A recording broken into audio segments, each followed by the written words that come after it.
Hello, সবাই কেমন আছো? আজকে তোমাদের সাথে আমি শেয়ার করতে চলেছি একটা খুব হেলদি রেসিপি। সেটা হচ্ছে ব্রকলি স্যালাড। ব্রকলি স্যালাডের জন্য একটুখানি ব্রকলি আর অল্প একটু গাজর হালকা সেদ্ধ করে নিচ্ছি, আর তার সাথে 3টে ডিম সেদ্ধ করে নিচ্ছি। এই আমার ব্রকলি আর গাজর সেদ্ধ হয়ে গেছে। আর বাড়িতে একটুখানি চিকেন ছিল, তাই ভাবলাম চিকেনটাও দিয়ে দেওয়া যাক। চিকেনের টুকরোগুলোকেও আমি একটু গরম জলে নুন আর গোলমরিচ গুঁড়ো দিয়ে সেদ্ধ করে নিয়েছি। আর সাথে নিয়েছি একটু পনির আর পেঁয়াজ কুচি, পেঁয়াজগুলোকে গোল গোল করে কেটে নিয়েছি, আর ক্যাপসিকাম, রেড বেল পেপার আর ইয়েলো বেল পেপার। আর ওই যে ডিমগুলো সেদ্ধ করে রেখেছিলাম সেগুলোকেও একটু ছোটো ছোটো টুকরো করে কেটে নিয়েছি। আর সাথে নিয়ে নিয়েছি একটু নুন, আর দেবো একটু চিলি ফ্লেক্স, একটু অরিগ্যানো আর সামান্য গোলমরিচ গুঁড়ো। তাওয়াটা হালকা গরম হলে একটু বাটার দিলাম, বাটার দিয়ে একটু সামান্য রসুন কুচি দিলাম।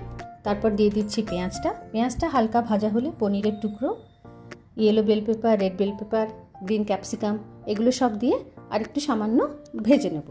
খুব বেশি ভাজবো না এটা।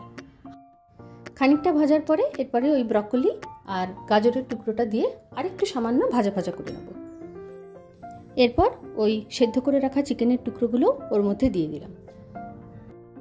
সব কিছু দিয়ে দেওয়ার পরে এরপরে সামান্য একটু নুন, চিলি ফ্লেক্স, অরিগ্যানো আর অল্প একটু গোলমরিচ ছড়িয়ে সবজিগুলোকে ভালো করে মিশিয়ে নিলাম। ব্যাস, তাহলেই রেডি হয়ে গেল আমার ব্রকলি স্যালাড। এই রান্নাটা আমি আমার বন্ধু মুনের থেকে শিখেছি, তাই এটাকে আমি মাঝে মাঝে মুন স্যালাডও বলি। এইবার একটা কাঁচের বোলে আমি স্যালাডটা সাজিয়ে নিলাম, ওপর থেকে ডিম সেদ্ধ করার টুকরোগুলো সাজিয়ে দিলাম।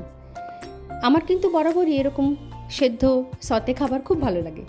তোমরাও এই রেসিপিটা বানাতে পারো, ভালো লাগবে। আর তোমরাও যদি এরকম কোনো রেসিপি জানো তাহলে আমার সাথে শেয়ার করো, আমি বাড়িতে বানিয়ে দেখবো কেমন লাগে। আজকের মতো টাটা।